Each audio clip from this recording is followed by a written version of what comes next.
pleasure to be here. I love Alcoholics Anonymous with all my heart. Gave me a second chance at a life I never knew I had or ever wanted. Um, I was the accessibility chair for Wacky Six. For various reasons, I'm pretty much involved in the disability um, society in our city, and I was able to put these skills that I had to work for this program, and I really enjoyed it. Um, I'm not sure about the format, but I'll just share who I am, where I am, and how I got here.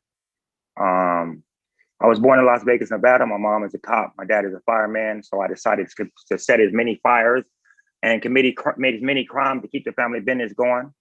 I am definitely qualified as an alcoholic. I remember as a teenager, I remember my first drink like it was yesterday. Me and my brother and my cousin, I was hanging with the big boys, and they asked me to go to a football game with them. And they stopped at the store and they got me a little beer called a 40 ounce. And when I drank that beer, I didn't like the way it tasted. But I love what it made me feel like. It solved the problem I didn't even know I had. That awkwardness, that uncomfortability feeling that I've always felt, it disappeared. I remember going to that game and I was talking to some guy about why his girlfriend wasn't with me and he didn't like it. And within 25 minutes of getting to that game, I was being escorted out by security. And this pattern happened that night that I didn't know was going to follow me. When I'm having the best time of my life, people around me don't seem to be having the best time of theirs. My cousin and brother had to leave that game because we came together. We had to leave together, and they were pretty angry with me. But I was having a blast. Their consequences didn't add up to me at once. You know, I remember going out to the next couple of weekends later. I went to a dance, and you know, I'm at the mall, and I'm buying the best outfit. When I get down there, I'm gonna kill them. I'm gonna do every hot dance. Every girl's gonna want me. And when I stepped in that gymnasium, I felt out of place. I wore the wrong clothes. I couldn't dance. My head told me I didn't fit there.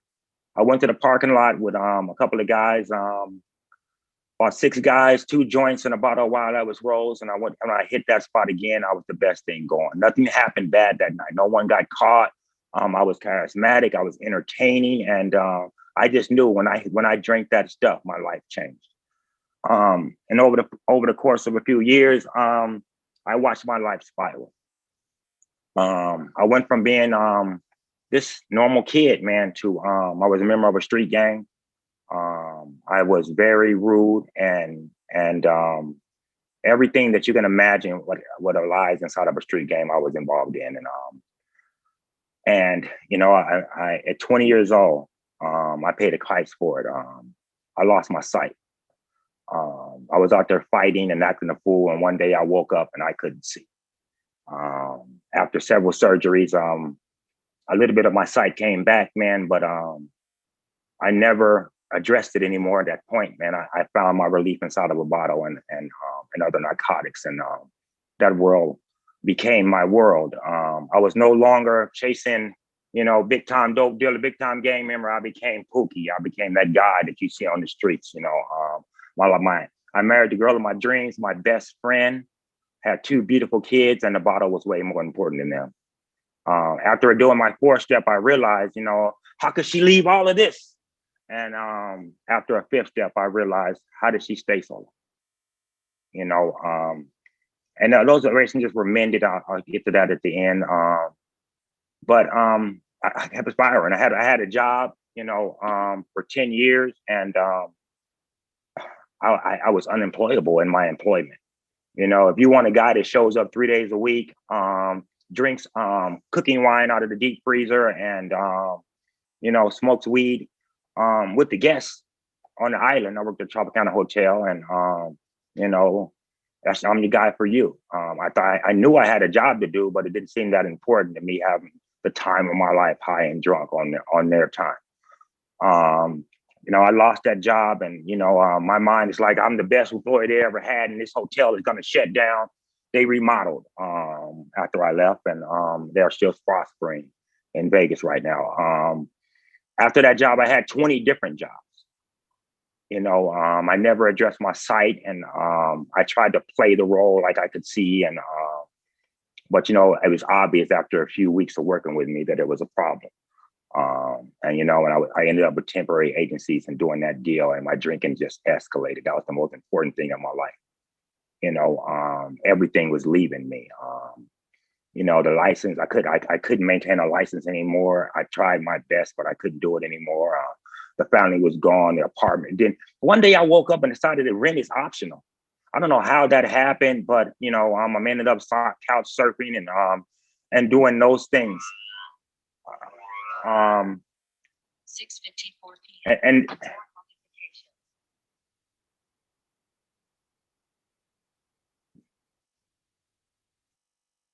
sorry about that. And so I continued to spiral out of control as my drinking escalated. My life seemed to disappear.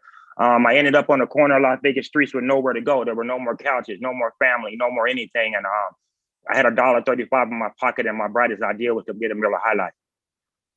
And something inside of me, I'm not going to say I heard a voice, but I was hearing voices, but something inside of me said, this isn't your life. And I called my mother and I asked her for help. And she said, you got 30 days to get your life together. You can stay on my couch. And after any good alcoholic, after 29 days, I started calling around for help. I remember my mother walking out of the house crying and said, I don't want to see you in my house when I get home. And I started my journey into this recovery thing. I had no idea that recovery existed. A friend of a friend of a friend talked about this WestCal program, this detox place. And I remember going down there. I drank 2 beers on the way and got me a pack of cigarettes. And it was a no smoking facility. And the guy said, you can't bring no cigarettes in here. And I almost left. And then he asked me, how you been drinking? And I just told you I had 2 beers. And I said, no. And he told me to blow on the breathalyzer, and that thing lit up like a Christmas tree. I couldn't even tell the truth to save my own life.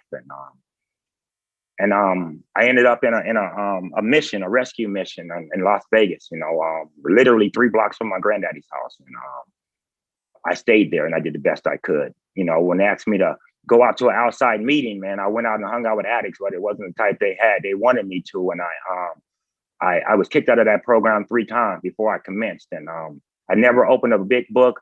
My friend gave me a big book. I still have it. It has his name written on it. And the day after he gave it to me, he walked out of the program and froze to death on the streets of Las Vegas. He never opened the book either. I tried. I was going to do it my way.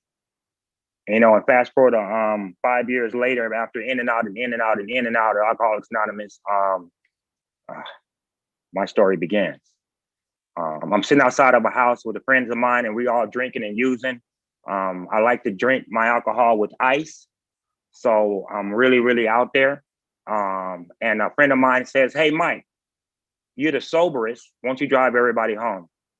And before I can say I'm blind, another friend says, you don't got to see to drive. You just got to go straight. And that sounded like a great idea. Me and that drink and that drug was telling me that was amazing. So I'm driving down the streets of Las Vegas, blind as hell. I made it about 5 blocks. I still say that's a record for a blind guy driving. But, I crashed into a car parked on the side of the road. Who parks their car in front of their house? That's ridiculous. My wonderful friends took off running. The girl passed out in the front seat, and I tried to run. But I'm telling you, I am blind. And I ran right into a fence. The cop grabbed me up, and he dragged me back to the car and said, I'm going to give you a DUI test. And he stood me up, and he placed a pen in front of my face and said, follow the pen with your eyes. And I politely told that cop, I'm blind. I can't see the pen. And I don't know how he felt, but I know what I felt.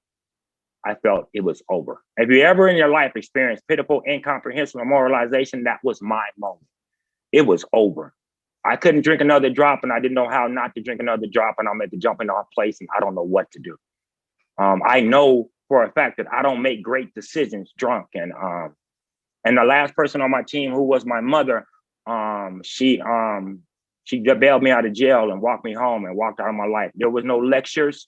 There was no, you're stupid. There was no, I can't believe you. She didn't say a word. She just walked out. She didn't answer her phone anymore. I could knock on her door for hours and she wouldn't open it. She could be right inside. So I did the best thing I could. I locked myself in the house for 30 days. And I watched so much Law and Order, I thought I was Ice-T. But I stunk. I couldn't find the bathroom in my own place. I had a 5-day notice on my door, and I had the money in my bank account. My life was just a wreck. And after 30 days of this, man, I needed a drink. I didn't want to drink. I knew what just happened to me. And I found myself crying on my way to the Circle K to get me 2 beers. And when I wiped the tears from my eyes, because I'm a thug and I can't walk into this convenience store with tears in my eyes, I found myself standing in front of an AA club. And for whatever reason, I walked in there instead of going on my way. And I sat in the back and I was angry and I had my hoodie up and I didn't want to be there. And some lady, you want some coffee? How much is your freaking coffee? Ain't nothing for free. And hey, you want a piece of cake? And I'm like, no, I don't want no cake. And that guy is way older than 1 year old. But after my rudeness and they asked me to come back tomorrow. I had nowhere else to go. So I came back tomorrow. And I came back and I kept coming back. And I got those things that I started to hear these things like get a big book. Like read your big book. Like find a home group and get a sponsor. And you know, I did those things. I don't know why. I just did those things. And I found myself from sitting in the back row, I found myself at the front table. You know, when I had a wonderful sponsor at the time. He asked me to do these things that I knew that I didn't want to do. Like I went and poured me a cup of coffee and I came back to the table and he said, you have just volunteered to pour everybody in this room a cup of coffee. And I said, but I'm blind. And he said, you poured you a cup. And so I'm walking around the room with a hot pot of coffee and you know, I'm not going to burn me. But no one yelled at me and no one screamed at me and they offered their cups up to me and they helped me pour their coffee. And except for one guy, he said, don't touch my cup. And I wanted to pour that cup of coffee in his head because I didn't understand embarrassment. I knew anger and I knew self-pity, but I didn't know these other emotions that they have. And I wanted to pour this cup on his head. And my sponsor said, no, in the cup. And in spite of my best thinking, I poured it in the cup. You know, some people got a cup of coffee, some people got a half a cup of coffee, some people got a table full of coffee. But I was trying my best to participate in this organization. I wanted what they had. And they knew I was sick and they couldn't short me because of my disability. They knew they had to give me this program the best way they could. And you know, all my excuses were frivolous. You know, I can't read the book. Come to Big Book Studies, we'll read it to you. You know, I can't chair meetings. You know, you show up and we'll show up and watch the meeting run. I remember my first meeting, it was a big book, it was a 12 and 12 study. And I was like, how am I gonna do this? So I just brought cookies and AA showed up. They read the stuff for me. I've been to so many meetings that I memorized the format and I just spouted off. And that was the beginning of my movement in service. You know, I was accessibility chair for Wacky Paw. I was accessibility chair for Las Vegas Roundup. I was GSR for my meeting. I went to the bathroom, came out, I was GSR. You know, I participated to the best of my ability and I never had to do anything alone. This program really, really spoke the truth to me. These men and women, they didn't hug me and tell me we're gonna love you till you love yourself. They were honest with me until I could be honest with myself. They told me the truth until I understood what the truth was. You know, and as I became a part of this program, you know, I ventured out to different meetings. I introduced myself. I learned how to go up, show up, shake everybody's hand when I walk into the room. I shared my truth at every meeting I went to. I learned the message of recovery and not Michael's bullshit. So I learned how to be very articulate. I'm a guy from the streets, and I showed up, and I'm like, man, and we're gonna shoot, and if you die, man, that's how it is, and that's what we're gonna do. And all of a sudden, I'm talking hot. My name is Mike, and I'm a member of Alcoholics Anonymous, and how can I help you? You know, and you know, I remember that first time they said, Michael, you've been here for a while, man. Go talk to the newcomer. And I remember walking up to this guy and telling me, you need a big book and you need a sponsor. And I said, Michael, don't you talk to another newcomer. That's not how we talk to you. Do not talk to anybody else like that. You offer them. You tell them what you did. You tell them what you do. And hopefully they'll be able to relate to that and they'll do the things you do. You know, as a result of joining Wacky Paw and Libby Paw, I did things I never thought were possible. I hopped in an airplane and I flew to Denver by myself. Not a big deal with anybody else, but for me, man, it was terrifying. I didn't know what I was going to do. And I showed up and the waitress was really, the steward was really, really cute. He said, do you want me to read this to you? I said, yes, I do. And she sat next to me and she read all the information. I had a blast on that plane. And when I got to Denver, man, AA was there. You know, I went to the oldest meeting west of the Mississippi at York Street, and damn it, I walked in a room and somebody, because I go to a meeting on this right outside the strip, and I meet a lot of people, and this guy yells out, "Blind Mike," and I know I'm at home. You know, I'm ready to conduct myself like a gentleman, like a human being, and I know how to stand in line and not deserve to be first. I know how to greet people, you know, hi, whether I'm in the meeting or not in the meeting. And I remember I did AA so much, man. I've been to Phoenix, I've been to Idaho, I've been to California, Utah. Wacky Paws changed my life. You know, I'm not a shy or quiet person, and I leave my mark everywhere I go. When there's a bunch of people laughing outside of the room, I'm pretty much in the middle of it. I really, really embrace this deal, and I'll show you, and I'll end up by sharing to you what it's like for me today. My sponsor said, "Won't you get out of AA and go live a life?" And I said, "I'm terrified. I'm going to drink if I go up there." And he says, "If you drink, then you come back. If you don't drink, you will get a life." So I walked out of that room and I met some people in AA. My mother brought me a cane, and I'm like, "This cane is embarrassing." My sponsor said, "No, this cane isn't embarrassing. When you walked into that wall, that was embarrassing. This cane, not so much." And I met a lady inside of the room. She sent me to an independent blind living school, and I got a B in blind. I don't know what the hell you got to do to get an A, but I just show up blind, and I think I excel at it. But no, I went to that school like my life was dependent on it. Like I treated it like I treated AA. I listened, I followed instructions, and after that, I learned how to be blind. My house looks like a blind person lives in it. I can go anywhere I want to go with me and my cane, and the world opened up to me. See, I don't have to wait for anybody to pick me up. I know how to get a lift. I know how to hop on the little handicap bus. And I'm like, what are my neighbors going to think if they see the little bus come pick me up? That you're blind? Oh, okay. And I kept on moving ahead. And then I went to college. Why not? And I showed up to school terrified. And one more time, I was there. You know, my auntie's mother was the first Black chairman of the board at the Board of Regents in Nevada. And when I got really scared, and everybody's younger than me, and I don't understand what they're going on, I would walk into this little student lobby, and it's named the June Whitley Student Lobby, and that's her. So when I sit there and I meditate and I go quietly, I'm in the presence of my she's like my grandmother, and she's there with me. And I get up from that place and I go back and I do what I need to do in that school. And on December 15, 2019, I graduated from college with an associate's degree. I got a 3.59 grade point average. I'm on an honor roll, and I'm doing this deal to the best of my ability. I got a couple of C's in biology. I remember the teacher saying, "Hey, if you put this microphone, I'm looking at the microscope, can you see?" Sir, if I could see with that microscope, I would strap it to my face and walk around campus.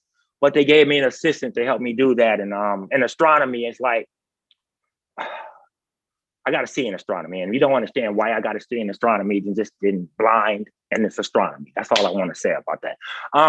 But I graduated, and I said, why not? You know, why not keep going? And I ended up at UNLV. And right now, I spent a year at UNLV because, you know, when they say you're ready to transfer, don't believe them. I spent the last year making up the classes I needed to transfer and get my degree. And this semester, in January, I started at the Greenspan Urban Affairs College as a social work major. And at UNLV, I have a 3.95 grade point average, and I'm doing all of this on Zoom. I am on Zoom so much. That's why I can't see. These aren't real glasses. They're blue blockers to keep the light, because I'm in front of this screen at all times.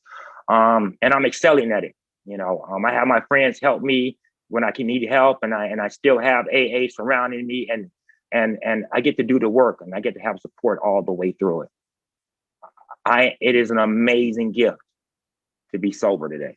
And I got a second chance at life, and I refuse to waste it. At 5 years, I have 2 kids, and my oldest daughter called me as I cut my cake on my 5-year anniversary and told me that I had a grandson. He was born on my anniversary date. He is 4 years old now, and he adores his granddaddy. If you ask him, I had no idea what I was like. But to say somebody says, "Michael, you want a beer?" and he'll say, "My granddaddy don't drink." He has no idea, but he just knows I don't drink. And I have a little girl, a little granddaughter, and I have 2 other grandkids, and they're my world, and they know me and they love me for being granddaddy, and I get to spoil them to death today. I live on my own. I have my own apartment. No more. There's not an option to pay rent anymore. I do exactly what I need to do because today I have this thing called my word.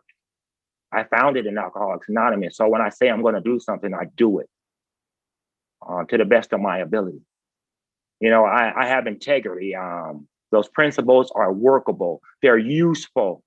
They're not something that I get and I'm like, yay, I'm in AA. I pick them up and I take them outside of AA. Honesty works well when I know what I can do and what I can't do. And I know when to ask for help and when to go out and do what you need to do. A belief is amazing. I told you, I believed I could go back to school, and I am in school.